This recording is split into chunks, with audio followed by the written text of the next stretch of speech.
Salut à tous, nous allons voir aujourd'hui comment gérer les feuilles d'un classeur dans Excel. Alors, sachez, nous savons très bien que pour travailler sur Excel, nous travaillons exclusivement dans des feuilles de calcul. Donc, tout ce que nous allons devoir monter ou encore produire sur Excel, ça sera dans les feuilles de calcul. Donc, il faut donc savoir comment gérer ces feuilles de calcul-là. Alors, euh, présentement, là, nous sommes dans un classeur qui a une seule feuille, n'est-ce pas? C'est écrit la feuille 1 très souvent. Et en fonction des versions et en fonction des paramètres par défaut, lorsqu'on ouvre notre application Excel, on tombe sur une feuille ou encore sur trois, n'est-ce pas? Donc, vous voyez donc que là, nous avons une feuille. S'il arrive donc qu'on veut renommer cette feuille, parce que là, si on a peut-être 10 feuilles, on va avoir fait une feuille, deux feuilles, trois, ça fait 10, et que nous voulons rendre ces feuilles-là significatives, alors nous allons les renommer. Pour renommer donc une feuille de calcul, nous pouvons faire un clic droit, n'est-ce pas, sur l'onglet de feuille et puis choisir renommer, n'est-ce pas? Là, on peut donc donner un nom, il peut donner tuto, voilà. Ou encore, je peux tout simplement faire un double-clic sur l'indice ou encore sur l'onglet de feuille, je double-clique et vous voyez qu'en double-cliquant, ça a déjà également sélectionné, je peux également ressaisir mon tuto, voilà. Donc, ça c'est pour renommer la feuille. Maintenant, pour ajouter une nouvelle feuille, qu'est-ce que je fais? Je clique tout simplement sur le petit symbole qui est là, n'est-ce pas? Une fois que je clique là, ça m'ajoute une nouvelle feuille. Donc, je peux également la renommer. Je renomme tuto 2. Tuto 2. Voilà. Donc, c'est ainsi donc qu'on renomme donc les feuilles. Il peut y arriver maintenant également qu'on va ajouter des couleurs sur notre feuille, n'est-ce pas, pour essayer de rendre ça plus distinctif des autres. Alors, je vais simplement faire un clic droit, une fois de plus. Je vais aller sur couleur d'onglet, n'est-ce pas, et je veux choisir une couleur que je souhaite. Je fais également pareil ici, couleur d'onglet. Je choisis une couleur souhaitée. Et là, je constate donc que je viens donc d'attribuer, n'est-ce pas, les couleurs à mes deux onglets de feuilles. Il peut y arriver également qu'on veut créer une copie, c'est-à-dire nous avons ce tableau-ci, nous voulons avoir ce même tableau, n'est-ce pas, une seconde fois, mais nous ne souhaitons pas le ressaisir. Alors, on peut créer simplement une copie de ce tableau. Alors, comment est-ce que nous allons faire cela? Nous allons faire un clic droit sur l'onglet de feuille. Et puis nous allons partir sur déplacer ou copier. Là, vous cliquez dessus. Et là, on va vous recenser l'ensemble des feuilles qui sont déjà dans votre classeur. N'est-ce pas? Et lorsque je veux donc créer une copie, je veux simplement dire, je veux la copie peut-être de tuto simple. Je vais donc cocher la case ici, créer une copie. Une fois que j'ai coché la case, je valide.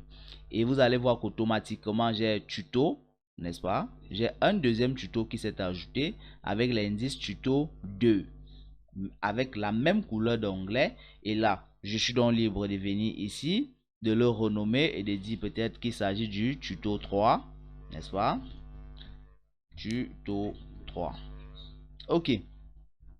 Voilà donc trois feuilles qu'on vient de créer. Une, nous avons créé une nouvelle feuille, l'autre nous avons copié. Disons qu'on veut avoir un classement tuto, tuto 2, tuto 3, tuto 4, tuto 5, tuto 6 et que nous avons déjà créé, n'est-ce pas, nos copies ici. On a deux possibilités. Je peux refaire un clic droit sur tuto 3 qui est en première position. Pour le déplacer, je viens sur déplacer ou copier.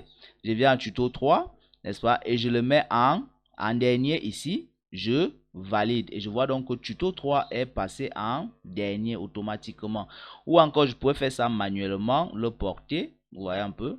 Je pouvais cliquer, clic gauche maintenu, glisser, on appelle ça le clic glisser. Donc vous cliquez, vous glissez, tout simplement vous voyez un petit symbole noir, n'est-ce pas, qui s'affiche, qui est en train de se balader. Si je lâche là, vous voyez que tuto 3 vient carrément au milieu. Si je le ramène là vers la fin, tuto 3 va venir ici vers la fin. Donc je peux le faire manuellement ou encore je peux faire en passant par le clic droit. Alors, s'il arrive également que je veux faire afficher toutes les feuilles, je vais simplement venir ici, je fais un clic droit. Vous voyez, ça m'affiche l'ensemble des feuilles parce que vous pouvez avoir un classeur qui a peut-être 10 feuilles, voire plus. Et pour voir ces feuilles, vous devez vous balader. En ce moment, c'est ces deux boutons de direction vont s'activer. Vous pouvez vous balader entre les feuilles, n'est-ce pas? Et en venant tout simplement sur un de ces bouton, en faisant un clic droit, vous allez avoir toute la liste ici. Et là, vous pouvez avoir accès. Si c'est le tuto 3 dont vous voulez avoir accès au tuto 2, vous cliquez simplement et vous validez. Vous tombez directement sur le tutoriel 2. Maintenant, s'il arrive que vous voulez supprimer une feuille, c'est aussi simple que ça, n'est-ce pas? Je fais simplement un clic droit et puis je vais voir supprimer. Vous choisissez supprimer. S'il arrive que vous voulez masquer une feuille, c'est pareil, vous venez là masquer. Et vous allez voir que la feuille aura l'air de disparaître, mais elle est toujours là.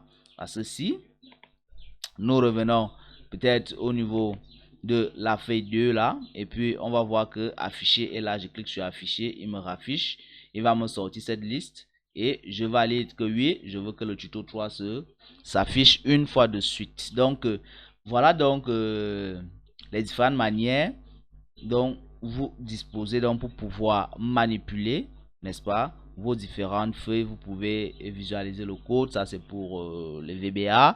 Vous pouvez protéger la feuille pour donner un mot de passe pour l'accessibilité peut-être de cette feuille. Vous pouvez sélectionner toutes les feuilles. Si vous voulez travailler sur toutes les feuilles, vous pouvez sélectionner toutes les feuilles et là toutes les feuilles seront sélectionnées. Vous pouvez vraiment faire énormément de choses, n'est-ce pas, en procédant ainsi. Donc voilà donc comment est-ce que vous pouvez donc manipuler vos différentes feuilles dans un classeur Excel. J'espère que ce tuto vous a apporté un plus. Si c'est le cas, n'hésitez pas, n'est-ce pas, à vous abonner à notre chaîne si vous n'êtes pas encore abonné, ou à nous laisser un commentaire si ça vous dit. Alors on se dit à bientôt.